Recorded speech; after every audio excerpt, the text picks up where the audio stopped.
They say the world of gods and heroes was a place of thunder and prophecy, of men with shining armor and tragic destinies.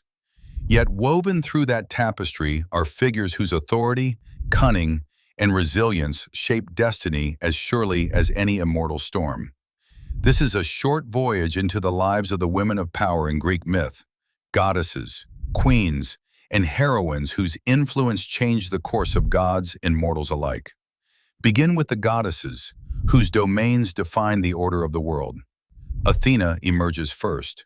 Born fully armed from Zeus's brow, she embodies wisdom and strategic warfare. She is not a mere goddess of battle. She is the mind behind victory, patron of craftsmen, lawgivers, and the city of Athens itself. Her contest with Poseidon over the city's patronage, offering the olive tree while he offered a salt spring, cast her as a protector who prizes sustainability, reason, and civic order over raw force. Then consider Hera, queen of the gods whose authority is both regal and relentless. As Zeus's consort, she oversees marriage and the sanctity of family. Her jealousy is famous, often portrayed as cruelty, but it also signals a woman asserting power in a male-dominated divine court. Hera's actions reveal how authority was negotiated, contested, and defended in a world where alliances between immortals mattered as much as mortal politics. Artemis, the untouched huntress, guards the liminal spaces, wilderness, childbirth, and rites of passage. She personifies autonomy, a deity who resists matrimonial bonds, commands wild creatures, and enforces the sacred limits that men dare not transgress. Hecate, less celebrated in popular retellings but equally potent, presides over magic, crossroads, and the darker knowledge that lies between worlds.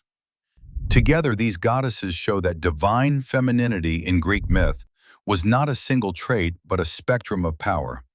Wisdom, sovereignty, independence, and arcane mastery. Move from Olympus to the mortal stage, and queens rule as both symbols and agents of power. Medea, the sorceress queen, complicates every modern notion of heroine and villain. As a woman who aids Jason to seize the golden fleece, she uses cunning and magic to reshape fate. When betrayed, her fury defies the passive female archetype. Her vengeance is horrific and calculated, reflecting the peril of a woman scorned, but also the terrifying agency denied to women in patriarchal narratives. Then there is Helen of Troy, whose beauty is the epic's catalyst, but whose personhood is more layered than the label "cause of war" allows.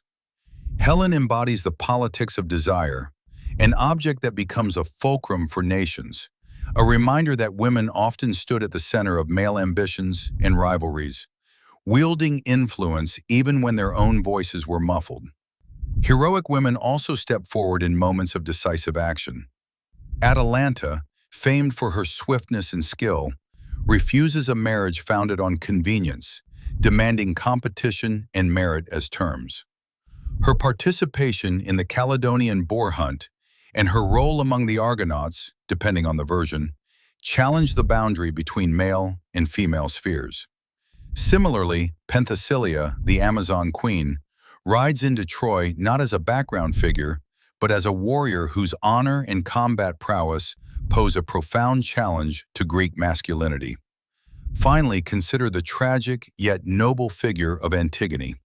Faced with state law and universal power, she chooses familial duty and moral law, accepting death rather than silence. Her defiance crystallizes the theme of individual conscience against political authority, a theme that echoes through millennia. These women goddesses and mortals, rulers, sorceresses, and heroes are not merely ornaments in ancient stories. They are forces that question, constrain, and redefine power. Their myths reveal a world in which authority is complex, where female agency can be nurturing or destructive, strategic or transgressive. In their contradictions lie their power, a reminder that the stories we inherit are richer and stranger than a single voice can contain. So when you next read of thunderbolts and tragic oaths, Listen also for the voices of Athena, Hera, Artemis, Medea, Atalanta, Antigone, and the others. They teach us that power wears many faces, and that the women of Greek mythology were often its most compelling and enduring expressions.